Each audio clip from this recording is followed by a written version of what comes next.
Good afternoon, everyone. Well, it is definitely a beautiful fall day here in Fargo, North Dakota. Had the great opportunity to go out and hit the ball a little bit and help a young friend with her game of golf, and I think she got a lot better in a lot of ways, which is a good thing. And anyway, again, great day. I'd like to share something with you, and this really has, I can honestly say it has impacted the way I've done my life in so many different ways. Uh, and I don't know if there's any other way to say it. This is your life. It's not your parents, it's not your teachers, not your friends or your critics. Your life belongs to you and you alone. And the journey to finding your purpose and passion begins with the very moment that you stop asking others for permission to live it. Um, a lot of people are well meaning in what they are going to tell you on your journey. And let's be honest, some of the people who love us most are also the ones who hold us back the hardest. Why? Because they're afraid. They don't want to see you hurt. They don't want you to fail. They they definitely don't want you to be disappointed on your life journey. And so they discourage your dream in the name of protecting your heart. Now, again, your decisions are different. I know for a fact that my father wanted me to be either a orthopedic surgeon or working in the medical profession because I had a huge interest in that when I was a kid, and I still do, honestly. However, my father was a teacher, and at the time that he was teaching me, he probably didn't realize how big of an influence he was on me. And then I literally had some things happen to me in my growing up with other teachers that made me want to be a teacher and a coach. And that's truly what I was wanting to do.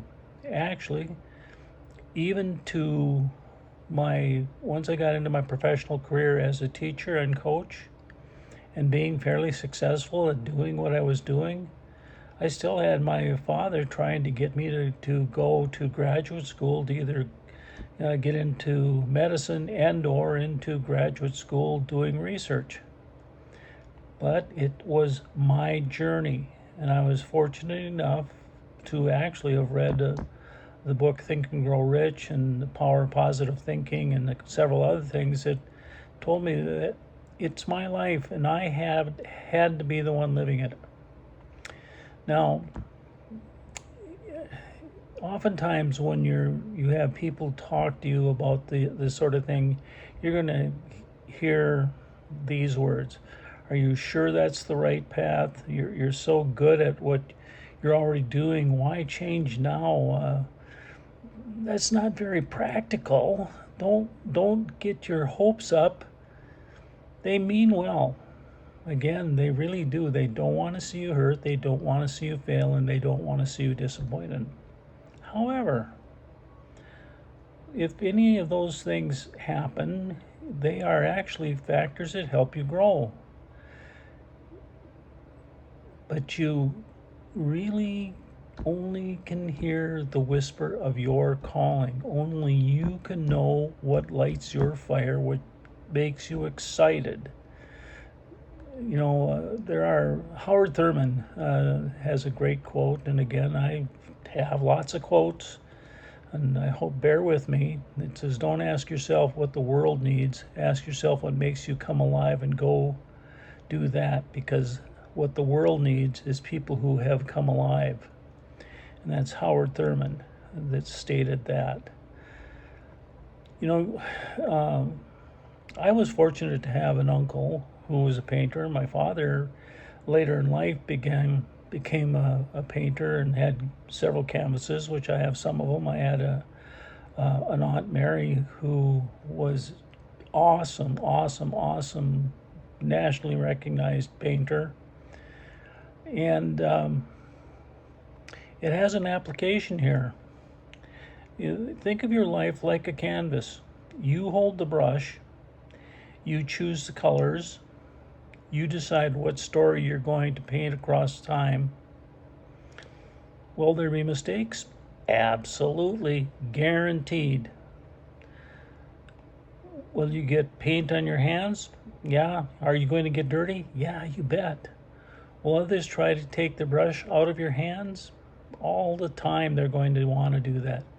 But if you let them paint your life, you will wake up one day living someone else's dream while your soul quietly fades into the background. And you will feel that disappointment your entire life. You are the one of one. There's only one of you in existence or that has ever been in existence. Each of you who are my biology students have heard me talk about DNA, and you are unique. There's only one of you.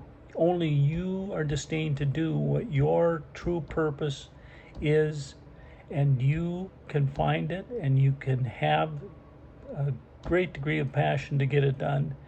And you will have people who are willing to help you on that journey. There is no duplicate to you. There is no second edition, and no one else is going to come to live your life for you. That's just not going to happen.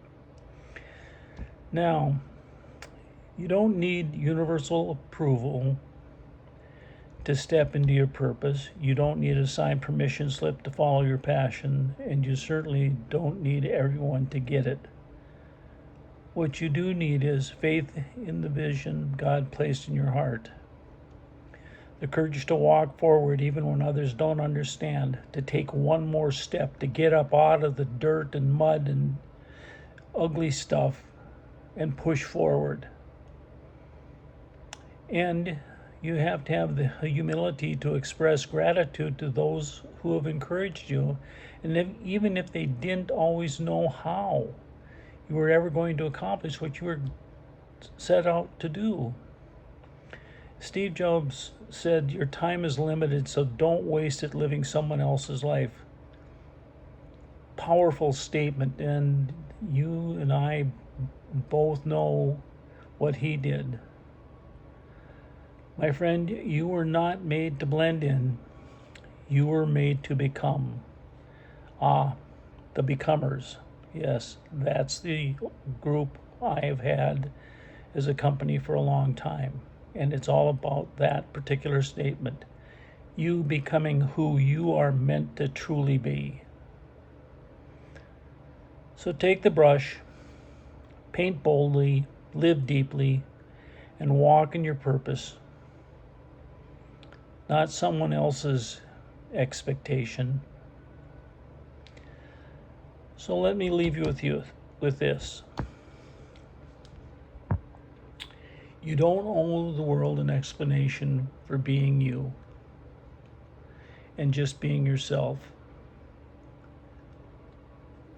You owe the world the gift of your fully alive, living it to the absolute max, being fully present and fully passionate about what you're doing. I'm pretty sure if you asked anybody about my journey, they will tell you I absolutely love education. I love teaching. I love people for that matter. I like being around people who are driven in many ways. Fully alive, fully present, fully passionate.